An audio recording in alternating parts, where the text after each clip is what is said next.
In the last video, we started to talk about the kernels idea and how it can be used to define new features for a support vector machine.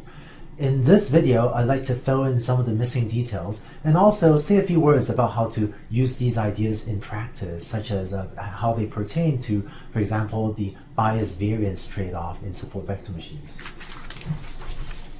In the last video, I talked about the process of picking a few landmarks, L1, L2, L3, and that allowed us to define the similarity function, also called a kernel, or in this example, if you have this particular similarity function, this is a Gaussian kernel, and that allowed us to build this form of a hypothesis function. But where do we get these landmarks from? Where do we get L1, L2, L3 from? And it seems also that for complex learning problems, maybe we want a lot more landmarks than just 3 of them that we might choose by hand. So in practice, this is how the landmarks are chosen, which is that given a machine learning problem, we have some data set of some positive and negative examples. So here's the idea, which is that we're going to take the examples, and for every training example that we have, we're just going to call it we're just going to put landmarks as exactly the same locations as the training examples. So if I have one training example, if that's x1, well then I'm going to choose my first landmark to be at exactly the same location as my first training example. And if I have a different training example, x2, well, I'm going to set the second landmark to be the location of my second training example. On the figure on the right, I use red and blue dots just for illustration. The color of this figure, the color of the dots on the figure on the right is not significant. But what I'm going to end up with using this method is I'm going to end up with m landmarks, so I have L1, L2, down to Lm if I have m training examples, with one landmark per location of my each of my training examples. And this is nice because it's saying that my features are basically going to measure how close an example is to one of the things I saw in my training set. So just to write this out a little more concretely, given m training examples, I'm going to choose the location of my landmarks to be exactly the locations of my m training examples. When you're given an example X, and this example X can be something in the training set, it can be something in the cross-validation set, or it can be something in the test set. Given an example X, I'm going to compute these features as so, F1, F2, and so on, where L1 is actually equal to X1, and so on.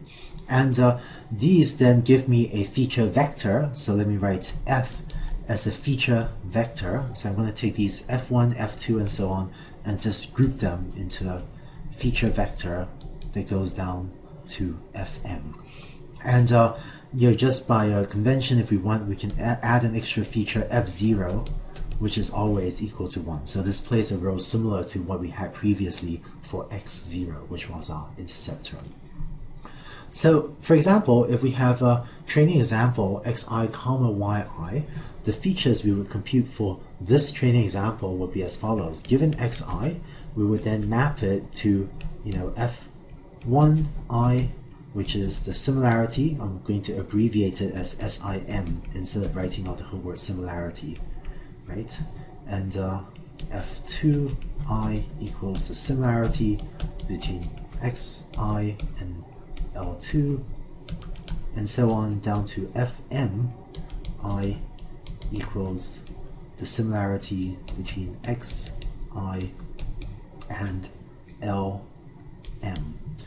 And somewhere in the middle, somewhere in this list, at the I components, I will actually have one feature component, which is F subscript I, which is going to be the similarity between X and Li, where Li is equal to Xi. And so, Fii is just going to be the similarity between X and itself. And if you're using the Gaussian kernel, this is actually e to the minus 0 over 2 sigma squared. And so this will be equal to 1. And that's okay. So one of my features for this training example is going to be equal to 1.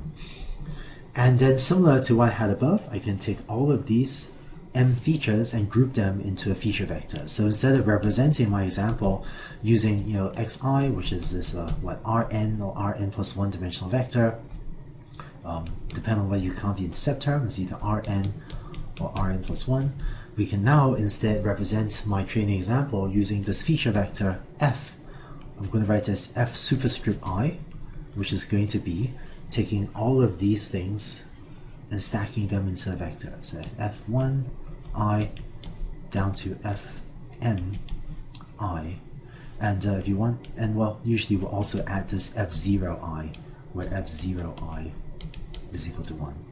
And so this vector here gives me my new feature vector with which to represent my training example. So given these kernels and similarity functions, here's how we use a support vector machine. If you already have a learned set of parameters theta, then if you're given a value of x and you want to make a prediction, what we do is we compute the features f, which is now a Rm plus 1 dimensional feature vector. And we have m here because we have m training examples and thus m landmarks. And what we do is we predict 1 if theta transpose f is greater than or equal to 0, right? So theta transpose f, of course, that's just equal to theta 0, f0 plus theta 1, f1 plus dot dot dot plus theta m, fm. And so my parameter vector theta is also now going to be an m plus 1 dimensional vector. And we have m here because, right, the number of landmarks is equal to the training set size. So m was the training set size, and now the parameter vector theta is going to be m plus 1 dimensional. So that's how you make a prediction if you already have a setting for the parameters theta. How do you get the parameters theta? Well, you do that using the SVM learning algorithm. And specifically, what you do is you would solve this minimization problem. You minimize it with parameters theta of c times this cost function, which we had before. Only now, instead of looking there, instead of making predictions using theta transpose xi, using our original features xi, instead we've taken the features xi and replaced them with the new features. So we're using theta transpose fi to make a prediction on the IVE training example, and we see that, in both places here. And it's by solving this minimization problem that you get the parameters for your support vector machine. And one last detail is because for this optimization problem, we really have n equals m features. That is, here the number of features we have really the effective number of features we have is the dimension of f, so that n is actually going to be equal to m. So if you want to, you can think of this as a sum. This really is a sum from j equals 1 through m. And one way to think about this is you can think of it as n being equal to m, because if f is new features, then we have m plus 1 features, with the plus 1 coming from the intercept term. And here we still do sum from j equals 1 through m, because similar to our earlier videos on regularization, we still do not regularize the parameter theta 0, which is why this is a sum from j equals 1 through m instead of j equals 0 through m.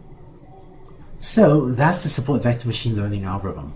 There's one sort of mathematical detail aside that I should mention, which is that in the way a support vector machine is implemented, this last term is actually done a little bit differently. So you don't really need to know about this last detail in order to use support vector machines, and in fact the equation that I've written down here should give you all the intuitions that you need.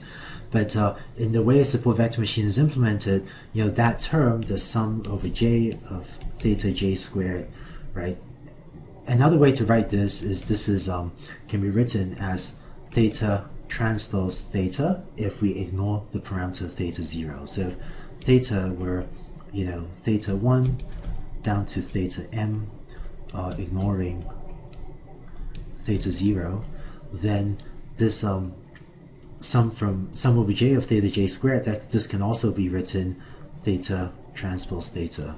And what most support vector machine implementations do is actually replace this theta transpose theta with instead theta transpose times some matrix inside that depends on the kernel you use times theta. And so this gives us a slightly different distance metric. Like this is a slightly different measure of instead of minimizing exactly the norm of theta squared, we instead minimize something slightly similar to it. That's like a rescaled version of the parameter vector theta that depends on the kernel.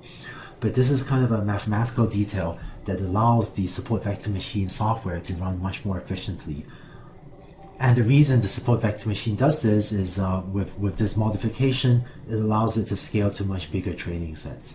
Because, for example, if you have a training set with 10,000 training examples, then the way we define landmarks, we end up with 10,000 landmarks, and so theta becomes 10,000 dimensional. Maybe that'll work, but when n becomes really, really big, then solving for all of these parameters, if n were 50,000 or 100,000, then solving for all of these parameters can become expensive for the support vector machine optimization software. That's solving the minimization problem that I drew here. So kind of as a mathematical detail, which again you really don't need to know about, it actually modifies that last term a little bit to optimize something slightly different than just minimizing the norm squared of theta. But if you want, you could feel free to think of this as kind of a implementational detail that does change the objective a bit, but is done primarily for reasons of computational efficiency. So you usually don't really have to worry about this. And by the way, in case you're wondering why we don't apply the kernels idea to other algorithms as well, like logistic regression, it turns out that if you want, you can actually apply the kernels idea and define these sorts of features using landmarks and so on for logistic regression, but the computational tricks that apply for support vector machines don't generalize well to other algorithms like logistic regression. And so using kernels with logistic regression is going to be very slow. Whereas because of computational tricks like that embodied in how it modifies this and the details of how the support vector machine software is implemented, support vector machines and kernels tend to go particularly well together. Whereas logistic regression and kernels, you can do it, but it's going to run very slowly, and it won't be able to take advantage of advanced optimization techniques that people have figured out for the particular case of running a support vector machine with a kernel. But all this pertains only to how you actually implement software to minimize the cost function. I'll say more about that in the next video, but you really don't need to know about how to write software to minimize this cost function, because you can find very good off-the-shelf software for doing so. And just as I wouldn't recommend writing code to invert a matrix or to compute the square root, I actually do not recommend writing software to minimize this cost function yourself, but instead to use off-the-shelf software packages that people have developed. And so those software packages already embody these numerical optimization tricks. And so you don't really have to worry about them. But one other thing that is worth knowing about is when you're applying a support vector machine, how do you choose the parameters of the support vector machine? And the last thing I want to do in this video is say a little bit about the bias and variance trade-offs when using a support vector machine. When using an SVM, one of the things you need to choose is the parameter C, which was in our optimization objective. And you recall that C played a role similar to 1 over lambda, where lambda was the regularization parameter we had for logistic regression. So if you have a large value of C, this corresponds to what we had back in logistic regression of a small value of lambda, meaning of not using much regularization. And if you do that, you tend to have a hypothesis with lower bias and higher variance. Whereas if you use a smaller value of C, then this corresponds to when we're using logistic regression with a large value of lambda, and that corresponds to a hypothesis with higher bias and lower variance. And so a hypothesis with large C has a higher variance and is more prone to overfitting, whereas a hypothesis with small c has a higher bias and is thus more prone to underfitting. So this parameter c is one of the parameters we need to choose. The other one is the parameter sigma squared, which appeared in the Gaussian kernel. So if the Gaussian kernel sigma squared is large, then in the similarity function, which was this, e to the minus x minus landmark, right, I squared over 2 sigma squared. In this 1D example, if I have only one feature x1, if I have a landmark there at that location, if sigma squared is large, then the Gaussian kernel will tend to fall off relatively slowly, and so this would be my feature fi, and so this would be a smoother function that varies more smoothly, and so this will give me a hypothesis with higher bias and lower variance. Because the Gaussian kernel that falls off smoothly, you tend to get a hypothesis that varies slowly or very smoothly as you change the input x. Whereas in contrast, if sigma squared was small, then if that's my landmark, and given my one feature x1, my Gaussian kernel, my similarity function, will vary more abruptly in both cases of peak at 1. And so if sigma squared is small, then my features vary less smoothly, so just have higher slopes, higher derivatives here, and using this you end up fitting hypotheses of lower bias, and you can have higher variance. And if you look at this week's programming exercise, you actually get to play around with some of these ideas yourself and see these effects yourself. So that was the support vector machine with kernels algorithm, and hopefully this discussion of bias and variance will give you some sense of how you can expect this algorithm to behave as well.